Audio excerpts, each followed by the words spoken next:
여러분 반갑습니다. 지난번에 한번 여기서 강연을 한 적이 있죠. 그때 혹시 강연에 참석하신 분이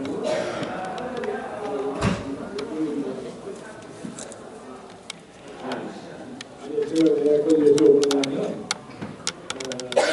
지난번에 참석하신 분이 많으시면은 지난번에 했는 내용을 전문적으로 빼고 하려고 했는데도 그렇지 않았으면은 4차 산업혁명을 제대로 이해하는 것이 굉장히 중요합니다. 오늘의 초점은 인재의 초점이 있는 것입니다. 우리가 4차 산업혁명 시대를 살아가는데 어떠한 인재를 요구하고 우리 스스로가 어떠한 인재가 되어야 되는가 하는 것에 좀 초점을 맞추려고 하는데 그렇게 하기 위해서는 4차 산업혁명 자체를 좀 이해할 필요가 있기 때문에 거기에 대한 이야기를 좀 할까 합니다. 조금 전에 여러 청소를 경제에서 하는 쪽에 최현수 박사가 블록체인에 대한 아주 훌륭한 강의를 했습니다. 여러분들 아마 강의를 들으시고 앞으로 블록체인에 대한 공부를 좀 해야 된다 하는 생각을 하셨을 것입니다.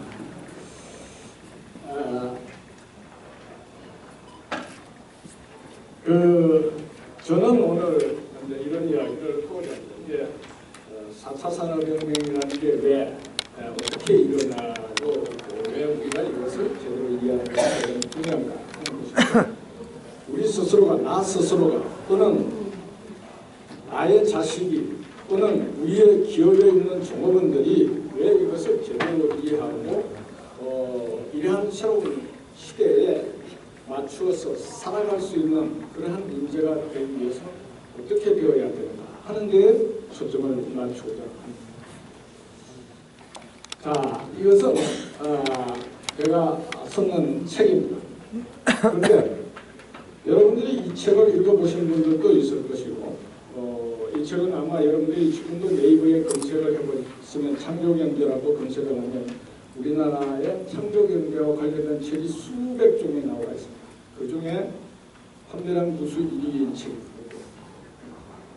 항상 언제든지 여러분들 보세요. 그런데 이 책을 보시면 여러분들이 박근혜 정부의 창조경제를 보게 또 이 책을 읽어보면 500페이지가 넘는 책인데 거기에 박근혜 정부의 창조경제에 대한 내용이 전혀 없습니다. 여기 책은 무슨 내용을 쓰고 있나?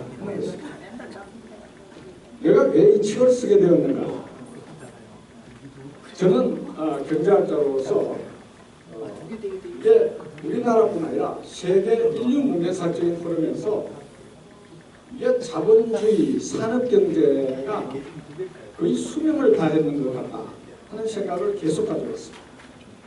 이게 더 이상 접근하기가 힘든 상황에 지금 빠져있다. 그러면 그러한 경제가 뭡니까?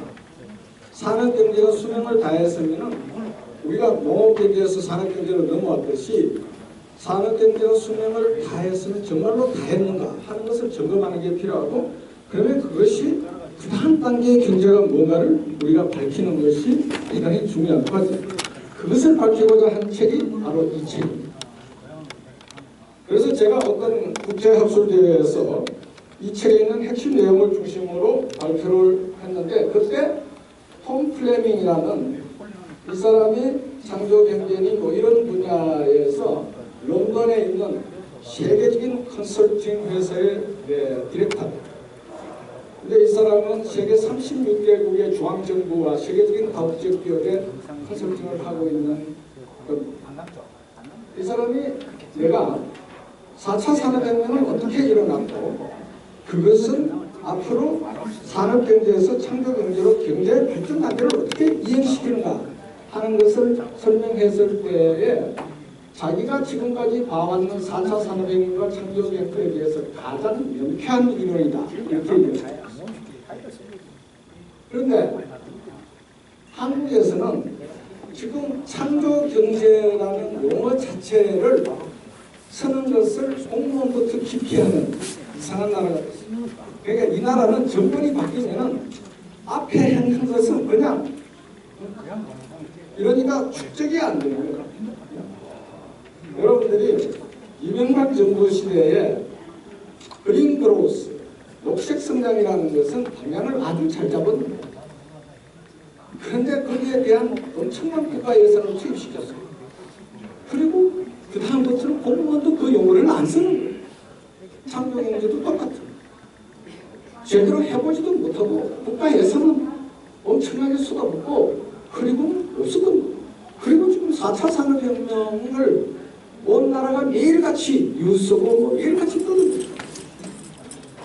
그냥 4차 산업혁명하고 창조경제는 아주 긴밀한 관계를 가지고 있는 것입니다.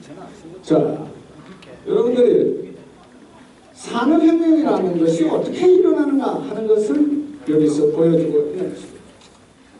여기에 보면 이런 이야기가 있습니다. 범용기술의 창조적 진화가 일어난다. 인류 문명사를 보면은 범용기술이라는 것은 모든 산업에 적용될 수 있는 기술이에요. 농업이든지 제조업이든지 서비스업이든지 모든 산업에 적용될 수 있는 어떠한 기술. 그래서 우리가 범용기술이라고 합니다. 이러한 범용기술의 창조적 진화가 일어나서 새로운 범용기술이 나타나면 어떤 현상이 발생합니까? 변화의 체인과 변화의 확산 현상이 나타나기 시작합니다. 즉 말하자면 그 범용기술을 이용하는 그러한 기술 변화가 연쇄적으로 일어나기 시작합니다. 지금 여러분들이 인공지능이라는 것이 대표적인 범용기술로 지금 나타나는 것입니다. 이 인공지능이라는 것은 사실은 54년부터 이 용어가 나타났습니다. 그러나 그것이 계속 기술적 한계 때문에 이것이 일반화되지 못했어요. 그러다가 이것이 90년대 말쯤 와서 캐나다에 있는 그 앞에 머신러닝 뭐 이런 것이 이루어지다가 캐나다에 있는 토론토 대학의 교수가 딥러닝이라는 것을 개발하면서 그때부터 이 기술이 폭발적으로 상용화되는 쪽으로 넘어가기 시작. 그러면서 이것은 지금 농업에서부터 제조, 의료 뭐 할 것 없이 거의 모든 산업 부분에 적용될 수 있는 현상입니다.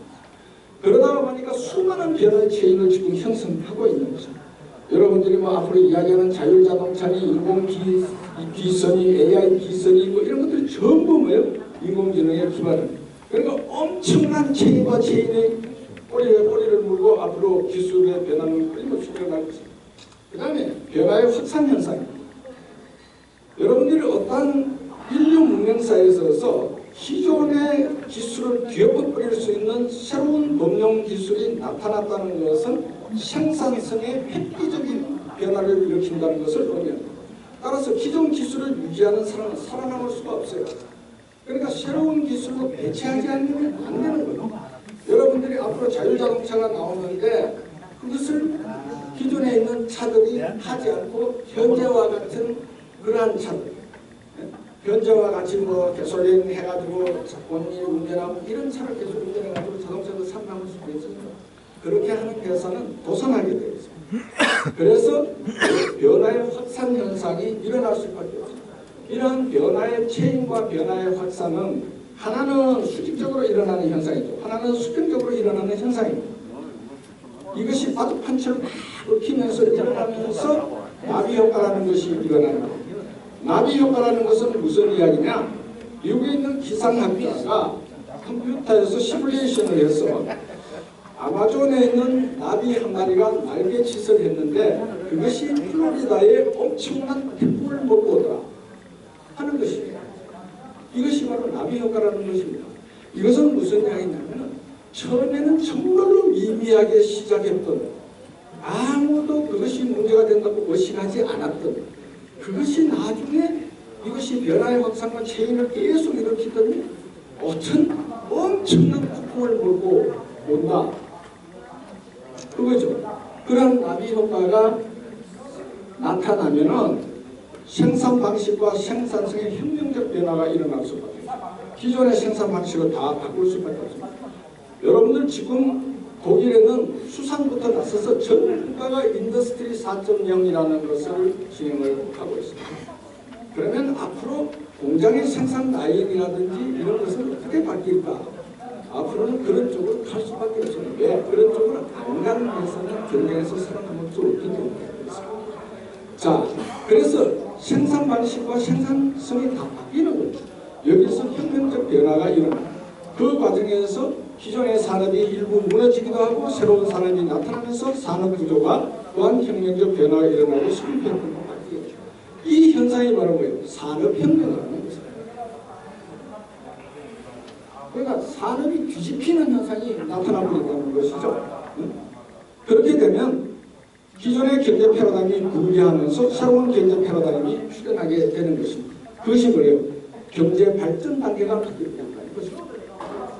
자, 이것이 이제 제가 전개하고 있는 산업혁명론이라는 것입니다.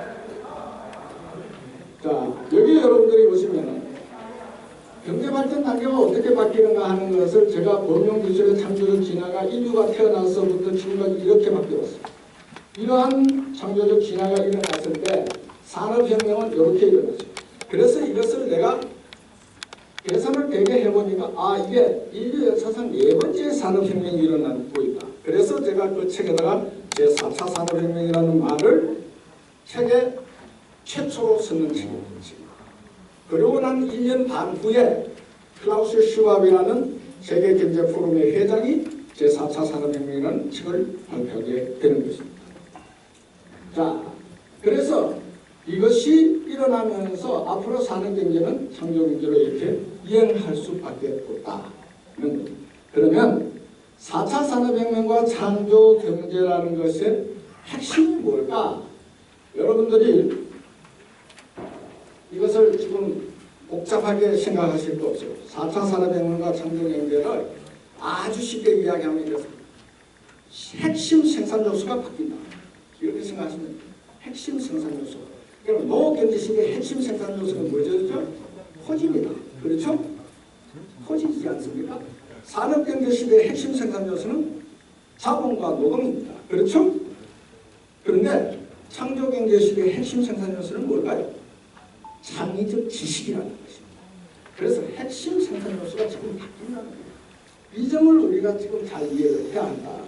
자, 그래서 제가 4차 산업혁명을 아주 쉽게 여러분들이 이해할 수 있도록 요 하나의 그림으로 지금 이렇게 놨습니다. 자, 여러분들이 보십시오. 앞으로 세계는 이 판이 돌면서 기존의 산업경제를 붕괴시킬 것입니다. 그리고 새로운 창조경제라는 새로운 경제의 발전 단계로 넘어가게 되겠습니다. 자, 여러분들이 4차 산업혁명을 이해하는데 가장 핵심적 요소는 지식융합 생태계입니다.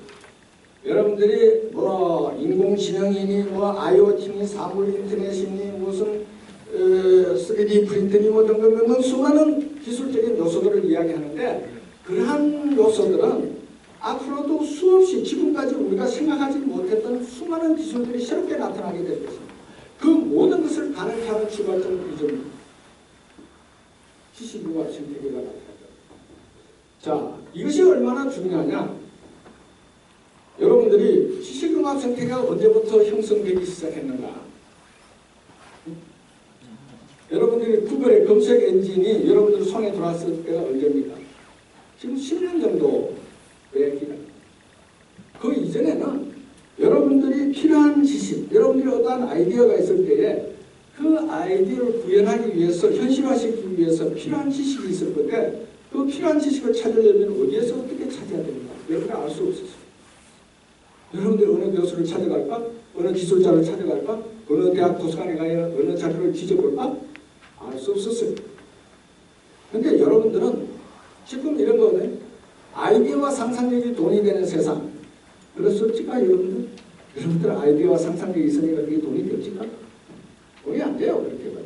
또 돈이 되려면 어떻게 돼야 돼요? 아이디어와 상상력을 가지고 돈이 되게 하려면 그것을 가치를 만들 수 있는 창의적 지식으로 전환을 시켜야 돼요. 창의적 지식으로 상품이나 새로운 서비스를 만들 수 있는 창의적 지식으로 이걸 전환을 시켜야 되는데, 그것을 전환시키려면 그 아이디어와 상상력을 창의적 지식으로 필요한 지식이 어디에 있는지를 여러분들이 찾을 수 있어요. 그런데 여러분들이 그전에 그걸 못 찾았어요. 그런데 지금은 검색 엔진이 발달하면서 지식 융합이 굉장히 빠른 속도로 누구나 할 수 있는 상태로 지금 바뀌어버려요. 그런데 이것도 여러분들이 이렇게 생각해요. 아, 그러면 현재 인터넷 검색 못하는 건데, 그러면은 지금은 지식융합 생태계라는 게 고도로 발달한 상태인가? 그렇지 않습니다. 지식융합 생태계는 이제 시작 단계에 들어와 있는 거예요. 조금 전에 우리 최 박사 강의하시면서 그런 이야기도 하시고 했는데, 앞으로 무슨 영어나 이런 것을 뭐 굳이 공부할 필요 없다. 뭐 번역 다 해줄 건데, 이런 이야기 했는데, 이런 거죠. 현재는 여러분들이 필요한 지식이, 여러분들이 한국말과 영어로 한다면 한국말과 영어로 되어 있는 지식만 여러분들이 확보할 수가 있어요. 그런데 앞으로 못하면 5년 정도 전후에 구글에서 문맥적인 번역이 완성될 수 있는 기술이 지금 완성 단계로 지금 하고 있다. 지금 단어 중심으로 번역하기 때문에 여러분들 번역에 넣어가 보면 이게 뭐 번역 현황이 무슨 뜻인지 잘 이해도 안 되고 그렇지만은 문맥 중심 번역이 가능한 상태가 되면은 거의 완벽한 수준으로 번역을 한다. 이렇게 되면 여러분들이 어떻게 될까요? 여러분들이 필요한 첨단의 가장 중요한 지식이나 기술이 독일에 있다. 독일말로 되어 있다. 러시아말로 되어 있다. 프랑스어로 되어 있다. 이태리어로 되어 있다. 여러분들이 관계없이 다 활용할 수 있는 시대가 온다는 겁니다. 엄청난 지식의 융합, 폭발 현상이, 빅뱅 현상이 지금 앞으로 다가오고 있다는 것입니다. 이것을 할 수 있는 인재가 되어야 여러분들이 살고, 이것을 할 수 있는 인재를 기업이 모아놔야 기업이 살고 나라가 사는 길이 있다는 것입니다. 따라서 우리가 4차 산업혁명을 이해하는 데 있어서 지식 융합 생태계를 잘 이해하는 것이 엄청나게 중요한데, 이에 대한 이해가 부족하다는 것이죠. 그래서 여러분들이 앞으로 사회는 초지능 초연결 사회라고 우리가 이야기를 하는 것입니다. 이것은 지식을 융합할 수 있는 엄청난 지식과 또 빅데이터라는 것이, 이게 또 새로운 지식을 엄청나게 만들어낼 수 있는 소스이죠. 이 모든 것이 지금 다 있는 것입니다. 따라서 여러분들이 지식 융합 능력을 배양시키는 것이 얼마나 중요한가. 이게 출발입니다.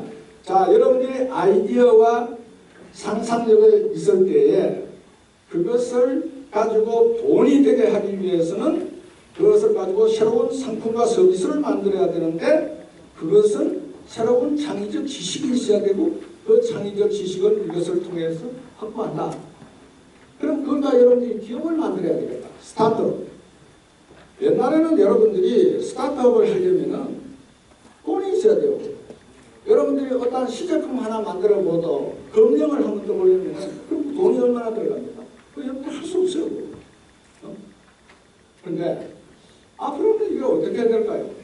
앞으로는 우리나라에는 이게 지금 뭐 얼마 없어서 큰 문제인데, 실리콘밸리에 가면 엑셀레이터라는 게 200개 업체 이상이 존재하고 있습니다. 지금 런던의 테크시티에도 30개 있습니다. 이게 많은 사람들이냐? 이 사람들은 어떤 사람의 기술을 딱 보고, 아, 이거 돈 되겠네 하면 이때부터 자기가 투자해야 된다. 지금부터는 내가 돈을 내고, 이것을 기업을 설립하는 데 필요한 법적 지식도 내가 제공하고, 마케팅이나 경영 전략도 제공하니까, 아, 우리 지분 37%, 당신 지분 몇 프로 이렇게 하자. 그러니까 내가 돈 한 푼 없이도 지금 할 수 있는 열려 있는 거죠. 이것이 여러분들이 에어비앤비가 뭐예요? 에어베드 앤드 블랙퍼스트를 줄인 말입니다. 그게요. 미국의 로드아일랜드 디자인 스쿨 나왔는 친구가 샌프란시스코에 취직하러 와가지고 1,300불 월세 낼 돈이 없어가지고 그거 고민하다가 만드는 게 에어비앤비인데 현재 에어비앤비의 1년 매출액이 세계 최대의 호텔 체인인 힐튼 체인보다 훨씬 큽니다. 규모가 28조 정도입니다. 근데 그 사람은 처음에 한 친구가, 조라는 친구가 뭐라고 이야기했냐면 자기하고 같이 룸메이트한테 야 우리 이거 펑션을 내야 되는데 어떻게 하냐. 그러니까 에어베드 사과가 바람 불어여가지고 우리 마루에 깔아주고 하룻밤 재주고 아침에 시리얼하고 이거 하자. 그래가지고 이게 블로그에 한번 올리보자. 사람 오는 거 안 오는가. 남자 2명 여자 1명이 딱 신청했어요. 한 명 나 80불 받았어요. 그래 하룻밤에 240불 딱 버렸거든.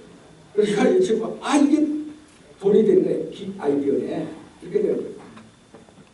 그래서 그 다음에 돈이 되게 하기 위해서 시간이 없어서 내가 이렇게 길게는 못하는데 여하튼 이 친구가 그렇게 시작했는 거예요. 그렇게 시작해가지고 불과 6년 만에 돈 한 푼 없이 시작해서 불과 6년 만에 그야말로 아이디어와 상상력만 가지고 시작해서 불과 6년 만에 힐튼 체인의 매출액을 넘어서 버린다.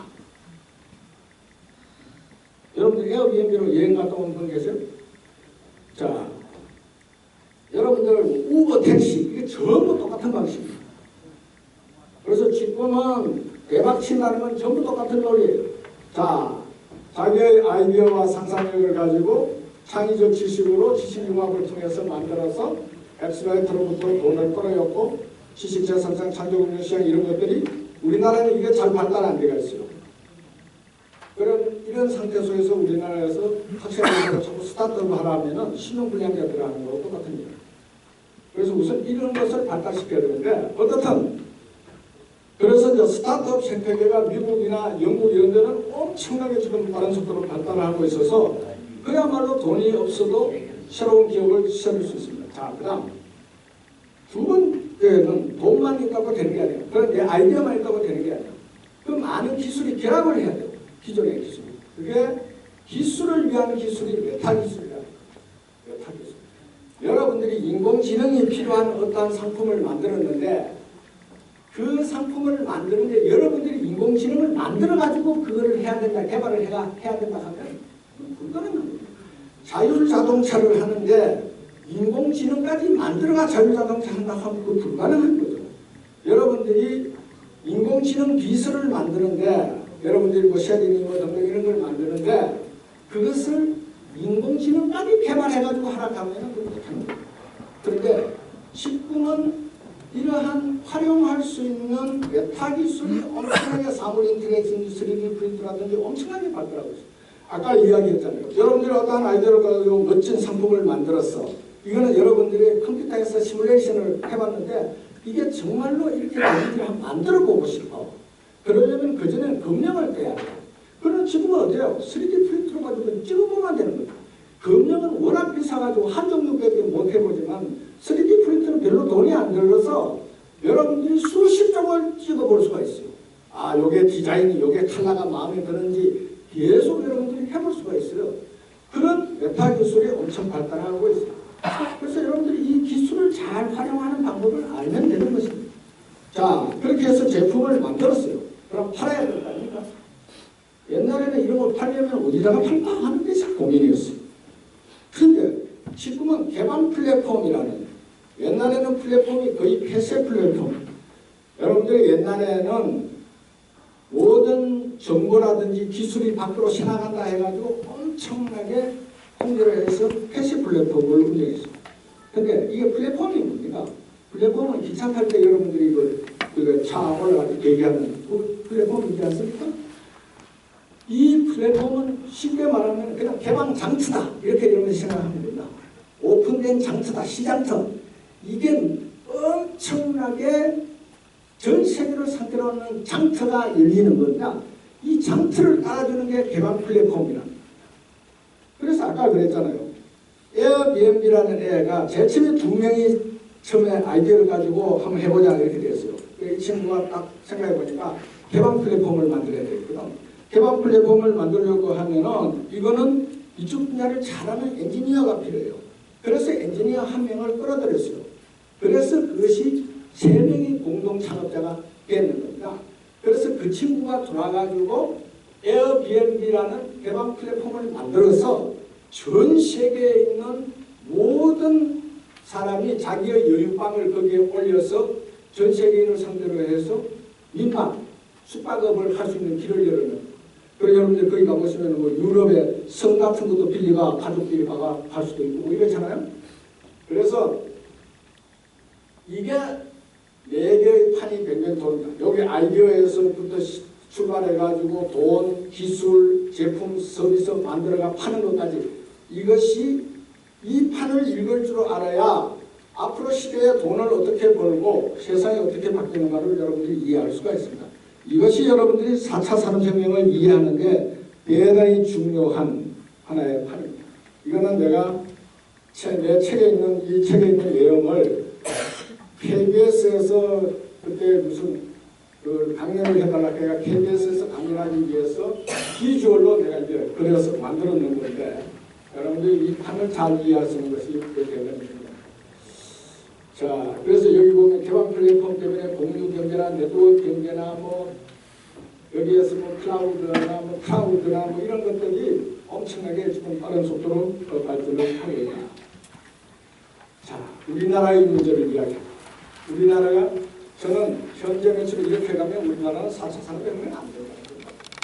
현재 우리나라에서 4차 산업혁명 강연하러 다니는 많은 사람들이 이야기는 미국 회사 상품 마케팅 해주러 다니는 것 같다. 그러니까 우리나라는 아까 최 박사님도 말씀하셨듯이 심지어 드론 같은 경우는 76에서 거의 80% 세계 시장을 중국이 장악했어요. 우리는 중국을 아직도 우리 국민들은 후진국이라고 생각합니다. 이런 수준의 지금 우리가 있다. 그러니까 우리가 굉장히 지금 세상의 변화에 대해서 어둡다. 자, 우리가 말이죠. 어떤 가시를 얻으려면 씨앗이 있어야 될 겁니다. 인풋이 있어야 돼요. 인풋이 있어서 그것을 프로세서 가공을 해가지고 뭐가 아웃풋이 나오는 겁니다. 근데 이 씨앗이 자라려면 무슨 토양이 있어야 돼요. 이것이 자라기 위해서 무슨 생태계가 있어야 돼요. 이게 없이 우리는 이것만 계속 이야기합니다. 남이 만들어라는 것만 계속 이야기를 하고 있어요. 뭐 인공지능이 뭐 온갖 이야기 뭐 자물 인터넷 계속 그런 이야기를 계속 하고 있는 거죠. 자, 이 부분이 어떤 문제가 있느냐 이런 거죠. 제가 이런 거죠. 인간이 가지고 있는 창의력과 상상력과 아이디어를 가지고 어떻게 해서 이렇게 일어날 수 있느냐. 이와 같은 생태계가 발달해야 된다. 우리나라에서는 이 중에서 ICT 인프라를 제외하고는 어느 것도 구체적으로 들어가면 제대로 되어 있는 것이 없습니다. 이게 지금 큰 문제입니다. 그래서 이게 없이 이거를 할 수 있다는 것은 말이 안 돼요. 이게 생태계가 잘 발달되어 있으면 이 토양이 잘 되어 있으면 거기에서 이와 같은 창조산업의 꽃이 피고 그 바탕 위에서 신성장 동력이 확보되고 일자리가 창출된다는 것입니다. 그래서 지금 정부가 해야 될 일은 이 일이에요. 이 일. 근데 이 중에 가장 핵심적인 씨앗은 이게 바로 인재라는 겁니다. 왜? 아까 창의적 지식이 핵심 생산 요소라고 했으니까 그 창의적 지식을 공급하는 인재가 필요한데 여러분들이 인재라는 것은 인류 역사상의 흐름에서 쫙 한번 볼 필요가 있어요. 이게 인재는 계속 그 시대마다 요구하는 인재가 다 달라졌어요. 바뀌었어요. 크게 여러분이 그 이야기에서 딱 보셔요. 고대 사회는 모든 생산은 노예 노동이었어요. 중세 사회에서는 농노가 있어요. 자, 그런데 그러다가 이제 근현대 사회에서 민주화 혁명이 일어나고 해가지고 인간에 있어서의 인권이 보장이 되고 하면서 그때부터 이제 노예로 설 수가 없죠. 그렇게 하다가 보니까 그 뒤에 이제 생산노동 중심으로 초기산업사회에 바뀌었어요. 근데 초기에는 숙련노동 중심으로 있어요. 그러다가 대량 생산체제가 도입이 되면서 직무를 무지하게 세분화시켰거든요. 그리고 단순화시켰어요. 그리고 컨베이어 벨트를 가지고 생산하는 방식을 취했어요. 그러다 보니까 이게 반숙련 노동으로 가지고 움직이기 시작했어요. 그러다 보니까 10년, 20년 도제적 훈련을 시킬 필요가 없어요. 이제는 학교에 넣어가지고 학교의 대량 교육을 통해서 그런 문제들을 쫙 공부할 수 있었어요. 그게 바로 정형화되고 표준화된 X형, 여기에서 X는 제록스의 이니셜 레터를 따서 X라고 했어요. 사형 인재를 길러주는 선생이 50명 학생에게 똑같은 기술을 가르치고 똑같은 내용의 강의를 하는 거예요. 그거를 학생은 선생이 했는 것을 시도 안 받고 그것을 외워가지고 답안지에 잘 쓰거나 사지선다행에 잘 모르면 우수한 학생으로 취급했어요. 현재도 이렇게 우리나라가 인재를 키우고 있습니다. 이러한 인재는 이와 같이 대량 생산 체제에서 산업경제에서는 아주 좋은 인재입니다. 이 인재는 요령을 안 피우고 성실하게만 하면 시키는 대로 말 잘 듣고 매료할 대로 잘 움직이기 때문에. 그런데 앞으로는 이 모시는 인재, 앞으로는 이런 인재로가는 창조경제 4차 산업혁명이 불가능합니다. 그래서 우리는 지금 이런 인재를 기릅니다. 그래서 우리는 스스로 가치를 창출할 수 있는 Y형 인재, 1형 인재로 바꿔야 한다. 자, 여러분들 한번 여기 이 표를 보십시오. X형 인재는 이렇게 길러지고 Y형 인재는 이렇게 길러진다고 딱 정리가 되겠습니다. 여러분들 이걸 딱 보시면은 우리나라의 교육이 어떻게 이루어지냐. 우리나라에서는 철저하게 표준화시키고 있습니다.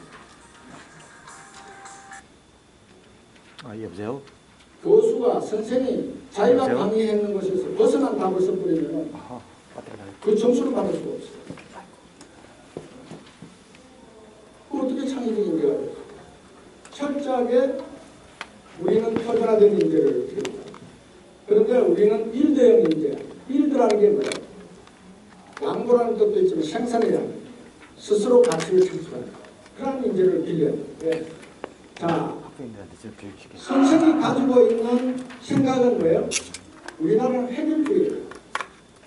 우리는 왜 대학 입시에서 객관식 문제를 낼 수밖에 없느냐?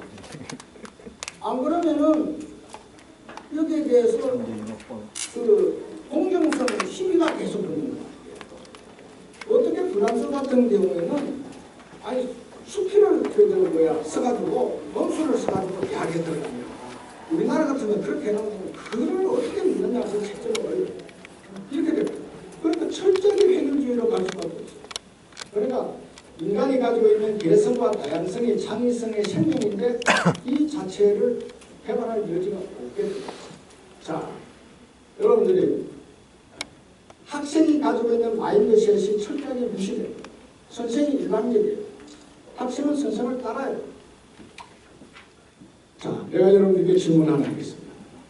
여러분들이 현재 가지고 있는 가장 귀중한 최고의 자산은 뭘까요? 네? 왜? 좀 크게 말씀해주세요. 건강? 네? 건강이지. 여러분들이 가지고 있는 또 여러분들의 자녀들이 가지고 있는 가장 귀중한 자산이 뭘까요? 네? 생명력, 자생력. 자, 아주 중요한 말씀입니다. 그런데 여러분들이 이렇게 한번 생각해보세요.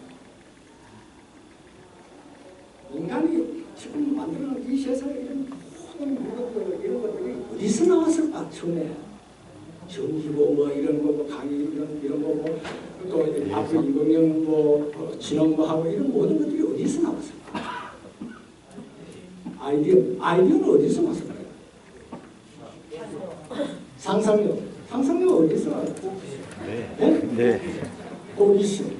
자, 그래서 모든 사람은 학습, 창조, 혁명 마인드라는 게 있습니다. 이거를 확인시키는 게 굉장히 중요합니다. 여러분들이 학습 마인드가 살아있는 상태 속에서 여러분들이 자녀가 공부를 할 때 학습 마인드가 살아있느냐 없느냐를 점검하는 것이 대단히 중요합니다. 선생이 학생에게 강의를 할 때 학습 마인드가 살아있느냐 없느냐. 여러분들이 자기 자녀가 공부를 하는데 학습 마인드가 죽어있는 상태 속에서 자녀에게 강압적으로 공부를 하게 하면 학생은 어떤 상태에 빠지게 되느냐. 책은 피어났는데 학습 마인드가 어떻게 돼요? 학습 마인드는 식욕과 같은 탐구욕이거든요. 내가 이걸 알고 싶다는 것이죠. 학습 마인드라는 게 이걸 어떻게 하는지 알아보고 싶다 하는 게 학습 마인드예요. 이게 없는 상태 속에서 강제적으로 공부를 하라면 책을 펴놓고 1시간을 보는데 알아보고 싶은 마음으로 글을 보는 것은 단 10분밖에 안 된다. 그럼 실질적으로 10분을 공부하고 있는 거예요.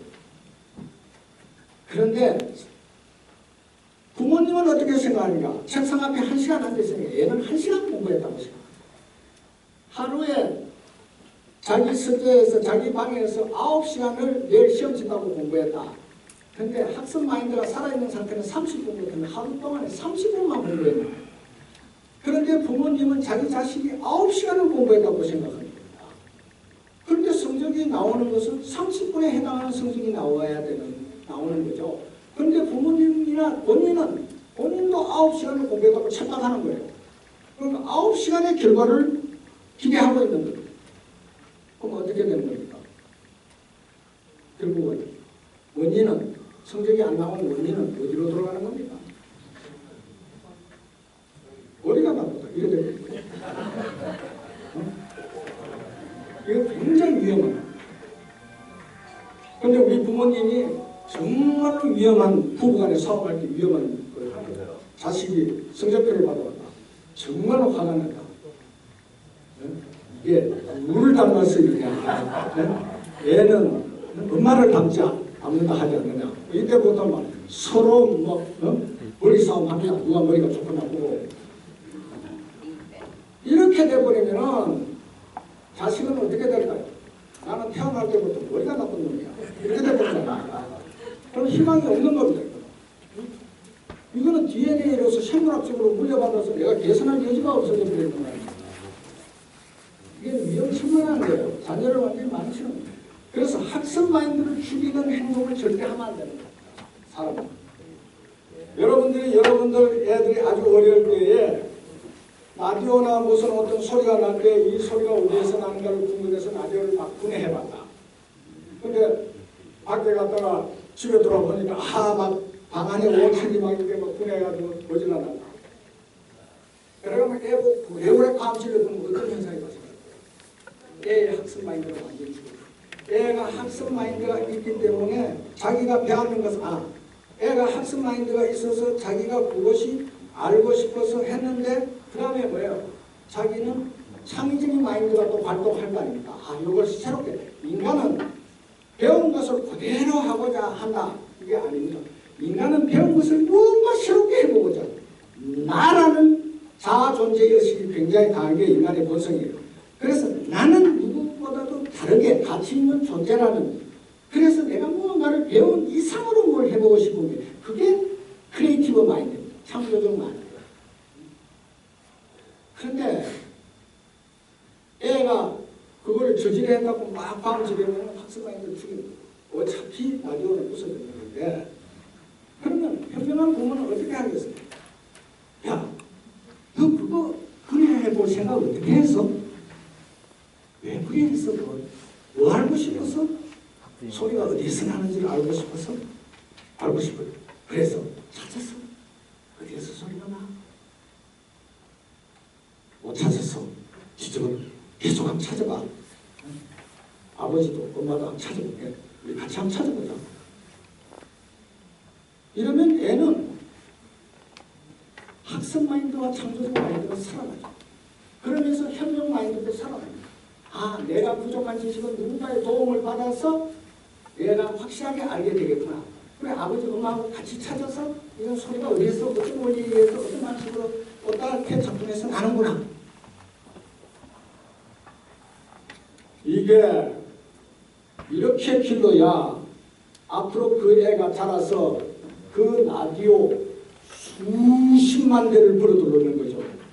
그런데 그것을 애를 그렇게 학습 마인드를 죽여버리면 앞으로 걔는 남 시키는 심부름밖에 할 수 없어요. 살아가면서. 자, 그래서 여러분들은 앞으로 이렇게 생각하십시오.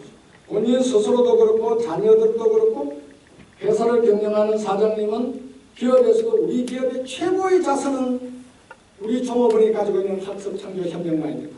이것을 고도로 발현시키기 위해서 내가 인사 시스템을 어떻게 만들고 보수 시스템을 어떻게 만들고 종업원의 근무 환경을 어떻게 개선해야 될 것이고 이런 것을 고민해야 합니다. 그러면은 회사의 돈은 누가 벌어주느냐? 그 그 창의적인 마인드, 학습 창조 협력 마인드가 살아있는 여러분들의 사랑스러운 종업원들이 여러분들의 회사를 엄청나게 변혁시키고 돈을 벌어주고 할 것입니다. 자, 그래서 이것을 앞으로 교육은 모든 교육자는 학생을 대할 때에 학습 창조 협력 마인드를 계속 강조하고 이것을 어떻게 살려낼 것인가 하는 것이 교육의 1차적 초점을 둬야 돼요. 근데 이걸 무시해요. 제가 전에 대학에 있을 때 어떤 교수님이 그래요. 요새 애들이 말이야 교실 파괴 세대에서 중고등학교를 나와가지고 집중도 안 되고 수준이 이래가지고 가르쳐도 알아듣지도 못하고 참 답답합니다. 그럼 뭐라고 이야기했습니까? 교수님 조만간 그만둬야 될지 모르겠네요.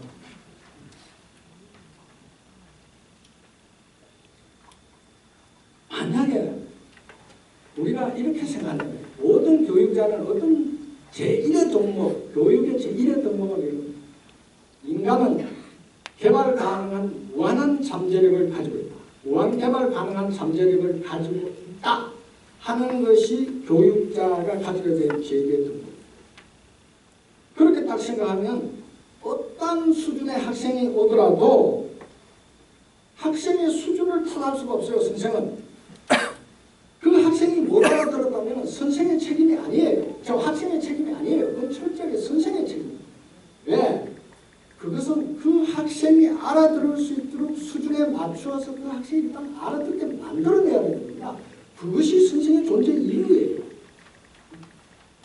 그것이 여러분들이 핀란드의 교육하고 우리 교육하고 다릅니다. 여러분들이 핀란드 교육 KBS 같은 데 보도하는 거 보세요. 학생 책상 하나하나 찾아다니면서 그 학생이 고전에 어제 집에서 수업했는 내용 중에 모르는 것이 모든 학생이 다 다르기 때문에 내용도 다르고 수준도 다르기 때문에 개별 지도를 계속하고 있지 않습니까? 교실에서. 그렇게 해야 학생의 능력을 개발할 수가 있는 겁니다. 자, 그래서 선생이 자기 중심으로 한다면 교육의 존재 이유가 뭐예요? 교육의 주체는 선생이 아니에요. 학생이에요. 따라서 학생의 그런 능력, 학습 창조 협력 마인드를 어떻게 개발할 건가. 그래서 주입식 강의로 안 되고 학습 중심으로 다 바꿔라. 그래서 교육 방법을 이런 식으로 바꿔라. 지금같이 정답. 여러분들이 우리는 무조건 정답을 요구합니다. 아니 세상에 여러분들 살아보십시오.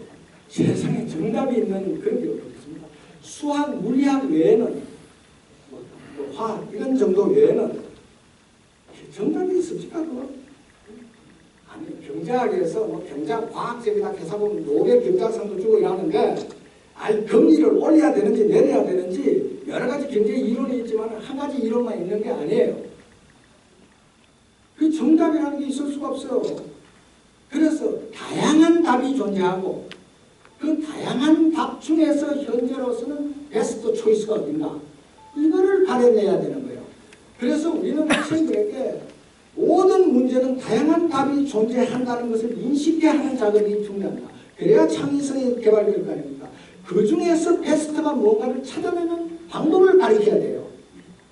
그래야 여러분들이 그런 사람을 뽑아야 기업에 있어서 어떤 문제가 생기면 그 문제를 풀 수 있는 솔루션을 여러 개를 제시하고 그 중에서 최상의 솔루션이 어딘가를 찾아내서 문제를 풀 거 아닙니까? 이게 정답만 있다고 자꾸 가르치니까. 그러니까 우리나라에서는 무슨 대학 입시 수능 시험 쳐놓고 나면 뭐 정답이 2개 나왔다 해가지고 온 무슨 뉴스에 나라가 날리고 코미디 같은 짓을 지금 하고 있는 겁니다. 정답이 있다는 것은 이미 창의적이지 않다는 거예요. 그렇지 않습니까? 정답이 있다는 것은 이미 약한 것이 다 정리가 되어버립니다. 창의적이지 않다는 이야기죠. 따라서 정답 있는 교육을, 정답을 요구하는 교육을 계속 시킨다는 이야기는 창의성을 무시하는 교육을 시킨다는 것을 아주 극명하게 증명해주는 사례입니다. 그래서 정답 위주, 객관식 위주의 시험을 계속 치는 이런 수업 방식을 지금도 초등학교부터 대학에 이르기까지 하고 있다. 이런 인재를, 이게 X형, 복사형 인재고. 그래서 우리는 거의 단편적 지식과 정보를 주입시키고 있습니다. 여러분들이 어떤 아이디어가 나오고 가치를 만들어내는 종합적 지식이 있어야 돼요. 그런데 우리는 계속 문제 막 풀다 보니까 단편적 지식만 이 지식을 종합할 능력이 없어요. 우리는 융합을 계속 강조하는데 융합하는 훈련을 절대로 안 시켜요. 이게 지금 보통 그 문제예요. 우리는 교육의 그것을 성적 향상에 모든 걸 초점을 다 맞춰서 선생도 학부형도 그리고 학생도 점수에 다 초점했어요. 그런데 우리 교육 왜 봤습니까? 점수에 초점했어요. 점수는 허상이에요. 나의 능력이 문제지 않습니까? 나의 능력을 개발하기 위해서 내가 교육을 받는 거예요. 우리나라에는 시험을 왜 칩니까? 시험은 오늘의 내가 어제의 나보다 발전했는가를 점검하기 위해서 시험을. 그리고 어제 내가 공부했는 것이 내가 제대로 이해하고 있는가, 현재 오늘을 제대로 이해하고 있는가를 점검하기 위해서 시험이 필요해요. 그런데 우리나라 시험은 이런 게 어떻게 되냐면 어제의 나와 오늘의 나를 비교하는 게 아니에요. 나와 옆에 있는 철수와 영희와 비교하는 시험을 계속하고 있는 겁니다. 그러니까 인성교육이라는 건 있을 수가 없어요. 왜? 저놈을 죽여야 내가 사는 게 되는 거예요. 내가 객관식 문제를 한 문제를 쟤보다 내가 맞춰야만이 나는 어느 대학 무슨 과에 갈 수가 있다. 꼭 모든 국민이 생각하도록 이 나라 교육을 시키고 있어요. 그거는